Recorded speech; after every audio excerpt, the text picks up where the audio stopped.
નમસ્કાર વિદ્યાર્થી મિત્રો, વન ટચ એજ્યુકેશન યુટ્યુબ ચેનલમાં હું એમ.એન. ઠાકોર આપનું હાર્દિક સ્વાગત કરું છું. ફ્રેન્ડ્સ, ધોરણ 12 સામાન્ય પ્રવાહની ઓક્ટોબર મહિનાની એકમ કસોટી આવી ગયેલ છે. તો આજે આપણે આ વિડીયોમાં આ ઓક્ટોબર મહિનાની ધોરણ 12 સામાન્ય પ્રવાહની એકમ કસોટીનું સોલ્યુશન કરીશું.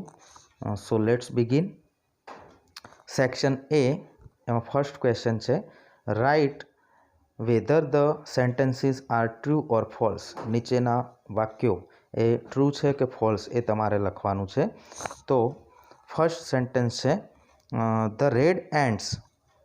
ફર્સ્ટ સેન્ટેન્સ છે the red ants do not keep the black ants as slaves. એટલે કે લાલ કીડીઓ એ કાળી કીડીઓને ગુલામ તરીકે રાખતી નથી. તો મિત્રો આ સેન્ટેન્સ આવશે ફોલ્સ. ત્યારબાદ બીજું સેન્ટેન્સ છે the umbrella ants are found in south America. Umbrella ants, umbrella કીડીઓ એ સાઉથ આફ્રિકામાં જોવા મળે છે. તો ફ્રેન્ડ્સ આ સેન્ટેન્સ આવશે ટ્રુ. ત્યારબાદ સેકન્ડ છે find out and write the nearest meanings. જે શબ્દો આપેલા છે એ ચારમાંથી નજીકનો જે મિનિંગ થતો હોય, એટલે કે એનો સિનોનિમ સમાનાર્થી શબ્દ હોય એ તમારે શોધીને લખવાનો છે. તો રેલિશનો મિનિંગ્સ થાય છે માણવું. તો આ ચારમાંથી એનો સિનોનિમ થશે એન્જોય. ત્યારબાદ ચોથું છે ઇન્ડોલન્ટ. એનો મિનિંગ થાય છે આળસુ. તો આ ચારમાંથી એનો સાચો સિનોનિમ, સાચો નિયરેસ્ટ મિનિંગ થશે લેઝી. ત્યારબાદ નેક્સ્ટ છે select the most appropriate language functions from the brackets and write them against sentences. કૌંસમાં આપેલા લેંગ્વેજ ફંક્શનને ઓળખી અને જે એની સામે યોગ્ય વાક્યની સામે આવતું હોય તે તમારે લખવાનું છે. તો પાંચમું છે however rich Henry was, he was not happy. તો અહીંયા મિત્રો હાઉ એવરનો ઉપયોગ થયો છે. However, but, yet, though, although વગેરે જેવા શબ્દોનો વાક્યમાં ઉપયોગ થયો હોય તો એમાં લેંગ્વેજ ફંક્શન આવશે એક્સપ્રેસિંગ કોન્ટ્રાસ્ટ. વિરોધાભાવ દર્શાવવામાં આવ્યો છે. નેક્સ્ટ છે no sooner did madam call me then I rush to her. હવે આ વાક્યમાં નો સુનર ડીડનો ઉપયોગ થયો છે. એનો મતલબ કે તે સમય દર્શાવે છે. તો આ વાક્યમાં આવશે એક્સપ્રેસિંગ ટાઈમ. ત્યારબાદ નેક્સ્ટ ક્વેશ્ચન છે select and write the most appropriate responses. યોગ્ય પ્રતિભાવો છે એ તમારે ચાર ઓપ્શન આપ્યા છે, એમાંથી યોગ્ય પ્રતિભાવ હોય તે અહીંયા લખવાનો છે ફંક્શન આધારિત. તો સાતમું છે Parimal said do you know Ritesh. શું તું રિતેશને ઓળખે છે? તો સુનિલ આમાં જવાબ આપશે ડિસ્ક્રાઇબિંગ પર્સન. ડિસ્ક્રાઇબિંગ પર્સન એટલે કે વ્યક્તિને દર્શાવવાની છે. આ વ્યક્તિને દર્શાવવાની હોય તો આપણે રિલેટિવ પ્રોનાઉનનો ઉપયોગ કરી અને વ્યક્તિને દર્શાવી શકીએ. એક તો હુઝ અને હુમ આપેલું હોય એના દ્વારા આપણે વ્યક્તિને દર્શાવીએ છીએ લેંગ્વેજ ફંક્શનમાં. તો આમાં જવાબ આવશે B. He is an ideal student of our school who lives in village. Said how shall I reach Kankaria. હું કાંકરિયા કેવી રીતે પહોંચીશ? તો એનો જવાબ વિનીતા આપશે. અને આમાં શોઈંગ કન્ડિશન એટલે કે શરત દર્શાવવાની છે.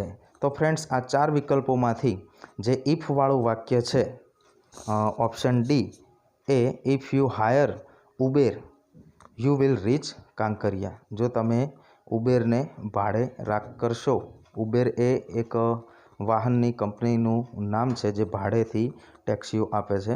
તો જો તમે ઉબેરને હાયર કરશો તો યુ વિલ રીચ કાંકરિયા, તો તમે કાંકરિયા પહોંચશો. તો અહીંયા શરત દર્શાવવાની હોય, કન્ડિશન દર્શાવવાની હોય તો ઇફવાળું વાક્ય આવે એ તમારો જવાબ છે.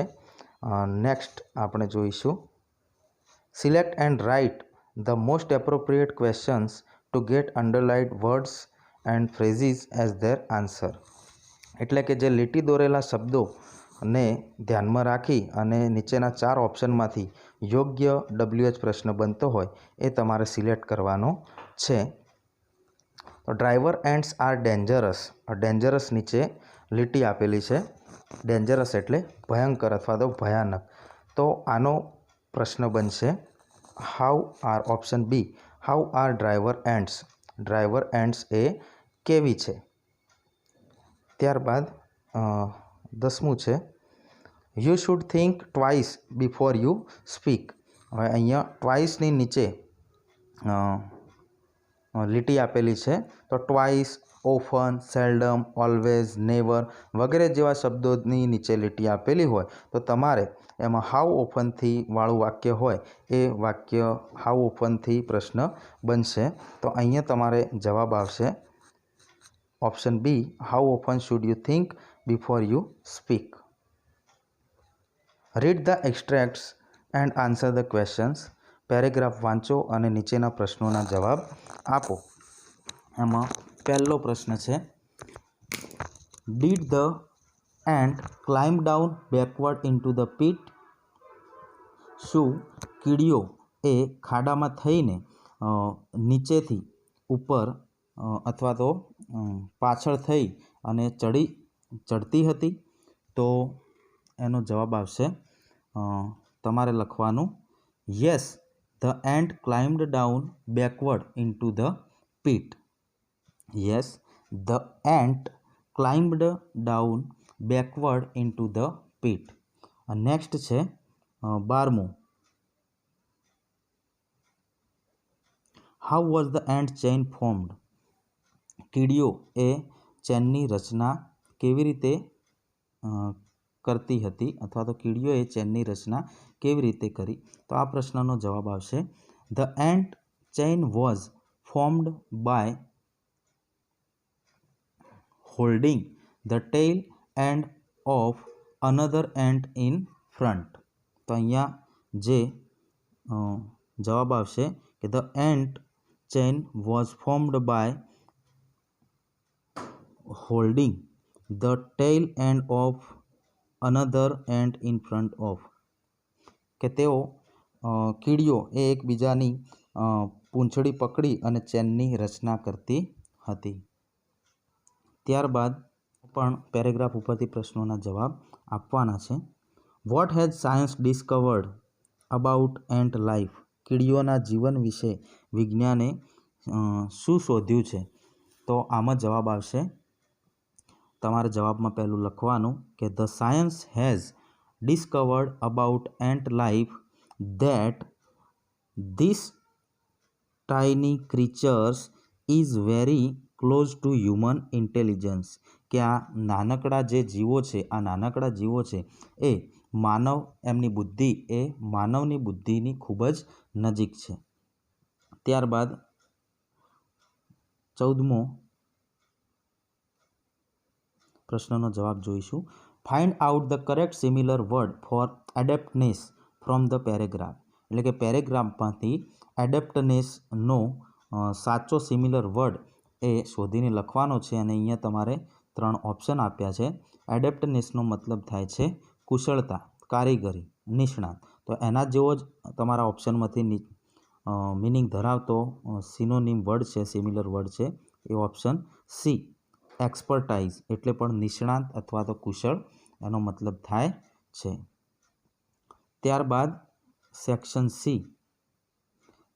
સી આપણે જોઈશું. આ પોયમનો સ્ટાન્ઝા આપવામાં આવેલો છે અને એના નીચેના પ્રશ્નોના જવાબ એના આધારે આપણે લખવાના છે. તો what does the poet want us to remember.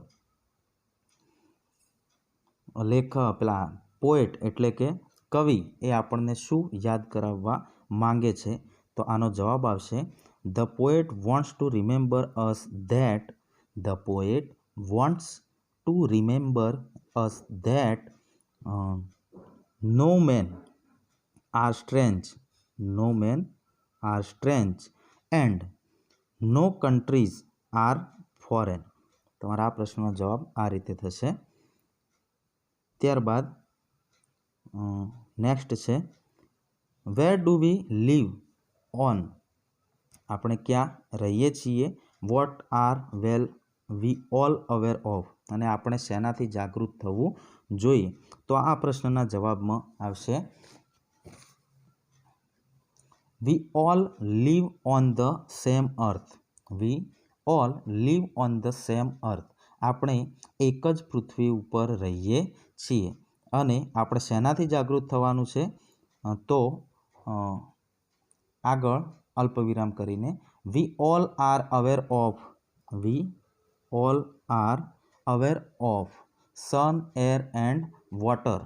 એટલે કે આપણે એક જ સૂર્યનો ઉપયોગ કરીએ છીએ. આપણે બધા જ એક જ સૂર્યનો ઉપયોગ કરીએ છીએ. એક જ હવાને શ્વાસમાં લઈએ છીએ અને એક જ પાણીનો ઉપયોગ કરીએ છીએ. આ બધી વાતોથી આપણે જાગૃત થવાનું છે. Why did Salim Ali fail two get a job in zoological survey of India. Zoological survey of ઇન્ડિયામાં સલીમ અલીને શા માટે જોબ એ મળી નહોતી. તો આના જવાબમાં આવશે Salim Ali failed two get a job in zoological survey of India. મિત્રો પ્રશ્ન સાદા ભૂતકાળમાં છે એટલે જવાબ પણ સાદા ભૂતકાળમાં આવશે. Salim Ali failed two get a job in zoological survey of India because he did not have an MSc or PhD degree. He did not have an MSc or PhD degree. ત્યારબાદ નેક્સ્ટ છે what was professor Stresemann. Professor Stresemann એ શું હતા. તો એના જવાબમાં આવશે professor સ્ટ્રેસમેન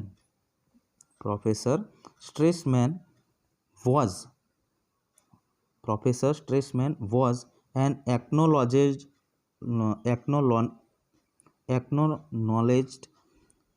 ornithologist in Berlin.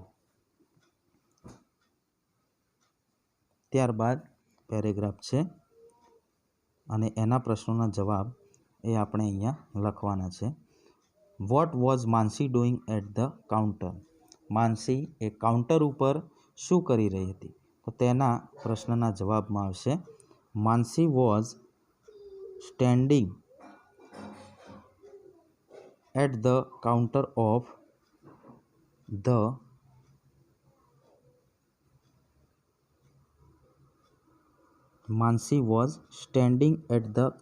Of the museum gift shop making purchase. Mansi એ કાઉન્ટરના દરવાજા ઉપર ઊભી હતી અને શોપમાં એટલે કે દુકાનમાં ખરીદી કરી રહી હતી. ત્યારબાદ નેક્સ્ટ ક્વેશ્ચન છે how can you say that the man mentioned in the paragraph was blind. તમે એવું કેવી રીતે કહી શકો કે પેરેગ્રાફમાં જે માણસ દર્શાવાયો છે, મેન્શન એટલે દર્શાવાયો છે, તે આંધળો હતો, બ્લાઇન્ડ હતો.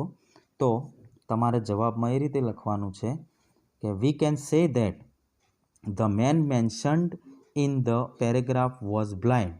વી can say that the man mentioned in the paragraph was blind because કારણ કે ધ મેન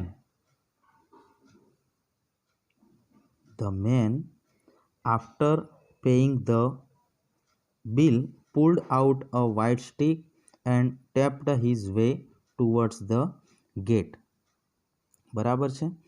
તો અને સેક્શન ડીમાં એક ઈમેલ લખવાનો છે અને એના અથવામાં prepare a report about the environment day celebration in your school.